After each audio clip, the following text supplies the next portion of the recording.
Miraculous Ladybug is one of the messiest shows I've ever seen in my life. Okay, now let me start by saying I'm ridiculously obsessed with this show. I have the merchandise for this show. I've made so many playlists about this show. I read so much fanfiction that it's honestly concerning. Okay, that's so embarrassing. Well, at least you guys will know this and no one else, maybe. Hopefully. Oh my god. And quite honestly, I think one of the reasons why I'm so invested into the show is because I love the plot so much. And there's so much potential for Miraculous Ladybug. It could be really good. But it's not. Yeah, it's really not. But we'll get to that in a second. The basic premise of the whole show is that two superheroes are in love with each other, but they don't know that they're in love with each other. They're in love with their opposite selves. So... oh god, this is so bad. Two superheroes are in love with their opposite sides of each other. One of them is in love with their superhero selves, and the other one is in love with their civilian self. And let me tell you, this is such a freaking good premise. Having them pine after each other and them not knowing it, it's just adorable. And followed up by the fact that the main villain is actually one of the superheroes' dad. Like, I love that premise. I love it so much. And so many people are like, well, why don't they just look at each other? They look the exact same. I know they look the same, okay? But that is not my fault. There are so many things that writers could do with this premise, which is why the fanfiction is just so good. It's mwah. But Miraculous doesn't really do anything good with it. From the writing to the animation to the characterization, it's all a bit all over the place, and I still love it. But the problem with Miraculous is that they treat it as a kids show. I mean, don't get me wrong, it is a kids show. But there are so many amazing kids shows with incredible storylines and characterizations that make Miraculous look awful. For example, Gravity Falls, Avatar: The Last Airbender, and so many more are all considered kids shows, but have such incredible storylines and characterization that they reach a older demographic. Just because something is aimed towards a younger demographic does not mean that they are bad. But then when people come up to me and they're like, why do you like Miraculous? It's a kid's show. I have to be like, well, that's a great premise and it makes me happy, so shut up. I don't know why. Something about the show just released so much serotonin into my body. It's like a drug, honestly. It kind of feels like I'm doing drugs. Right when I got into it, it was like blowing up all over TikTok and literally everyone and their mom was watching it. That was what, around 2020, end of 2020? It was like right during Christmas time. So I decided to watch it and give it a go, and for some reason, I just fell in love with it and I binge watched it in 3 days. Now, Miraculous Ladybug is a comedy/romance TV show. It's not really a comedy. I don't really think Miraculous is funny, actually. Now that I think about it, there's like not a lot of funny things that happen in Miraculous. It's more like about the romance, and the things that they try to do to make it funny just like comes across as Marinette being creepy as hell. There are some great Miraculous episodes though, but overall most of the time you just end up feeling rushed and a bit incomplete after watching an episode. And it is a formulated show, so basically it goes through a series of steps that we have to watch every single time, every single episode, and we can't deviate from it for some reason because the director who decided to add himself in the show. But basically here are how I labeled the steps we have to go through in Miraculous. Okay, number 1. We are with Marinette and she's doing something, usually in the nature of obsessing over Adrien or about what he's doing or about his schedule. It's usually something creepy with Adrien. Or sometimes on the rare occasion, we'll have Adrien obsessing over Ladybug. I'm fine.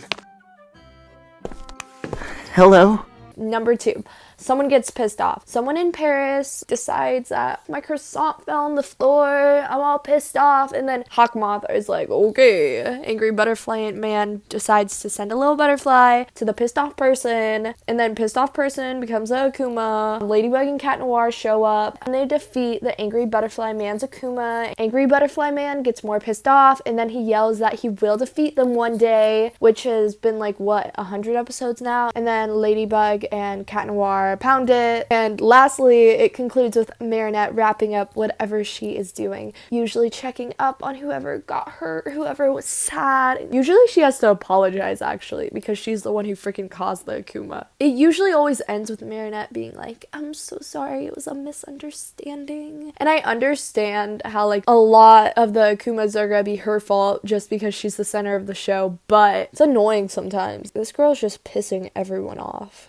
That's basically my messy formatting of every single episode. The problem with this is that they never deviate from it, which is honestly such a shame because I feel like they could do so much more with this. And the episodes wouldn't feel as rushed and like they had so many ideas to put into an episode, but they just couldn't execute it because they didn't have the time or they had to stick to this formula, and it's so annoying. It's my biggest pet peeve. But still, this show somehow got me so invested that I literally will scream at my TVs. I've never watched a show before that made me jump up and down just to see a boy blush at a girl. That's actually insane. Maybe it's the build up from us watching these characters not know each other's secret identities but obsess over each other, and the writers have teased us so much with 5-second clips of them being close to each other and then ripping it away. I cannot count the number of times there have been almost reveals. But whenever the reveal actually does happen, those writers are going to milk it out, which is honestly what they should do. But until then, like, these almost reveals are so annoying and they get on my nerves. It seems like every single episode I watch, it's, oh my god, we found out each other's identities. Oh my god, Marinette, I love you. Oh my god, Adrien, I love you. We should get together. Oh my god, we're so cute. Oh my god, our memories were erased. Marinette, she's just a friend. Cat Noir, he's so annoying.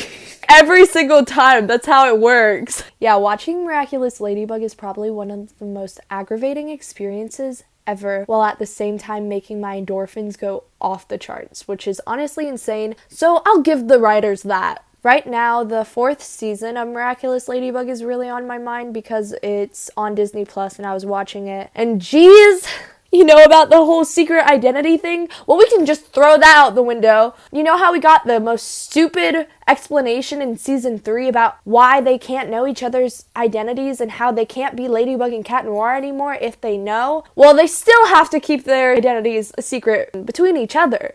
But, you know, they can just tell all of Paris while they're at it. Spoilers for season 4, obviously, before I say my next sentence. At the end of season 3, Hawkmoth discovered all of Ladybug's allies' identities, and there's literally so many ways he could have figured out Ladybug's identity just from that. He could have done so many different things. How did he not notice that all of the kids go to the same school, the same class that Adrienne's in? I mean, I know he's like an awful father, but I know he knows that some of those people, at least half, like, at least he knows half of those people are in Adrienne's class. And he couldn't have thought, well, maybe this is her friend. Maybe she knows these people. But anyways, that's, oh god, I'm gonna go off a tangent. But then Alia finds out Ladybug's identity. Ugh!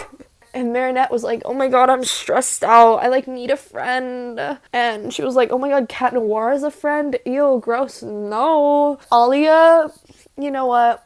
I am gonna tell you. I'm Ladybug.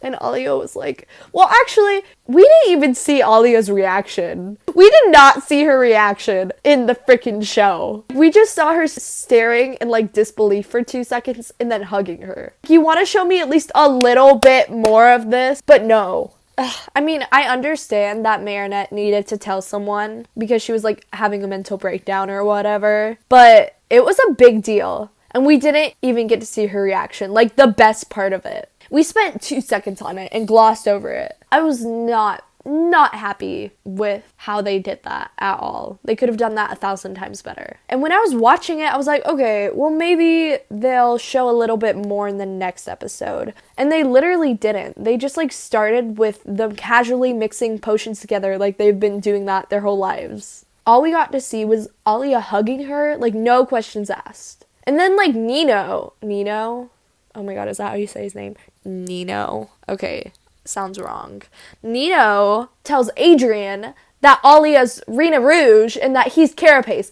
Adrien! And then poor Adrien's like, what the heck? Ladybug let you do that? And he's like, yeah, bruh. She's like the one who gave us our Miraculous together. And honestly, watching that scene I think it's in Rocketeer, I felt like really upset for Adrien and kind of pissed off. He was like mad. He deserved to be mad. They don't handle Adrien or Cat Noir well this season at all. But more on the secret identities being revealed. Luca finds out that Marinette is Ladybug and Cat Noir is Adrien.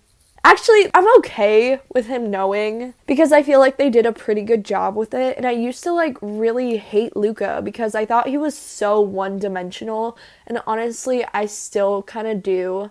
But I low-key like him now. Do I still think he's like one-dimensional? Yeah. But I don't know. I just kind of like him. Honestly, I could not tell you what changed, to my opinion. I just kind of like him now. And those are the secret identities that were revealed during the first half of season 4. So I'm pretty sure, like, that's about it now. But honestly, for the season finale, I would not be surprised if they were just like, okay, everyone go stand in this room. Cat Noir, go outside. Ladybug, transform. Okay, guys, now switch. And there's so much more I could talk about going into detail on that season so far. But honestly, a lot of episodes made me feel a bit underwhelmed.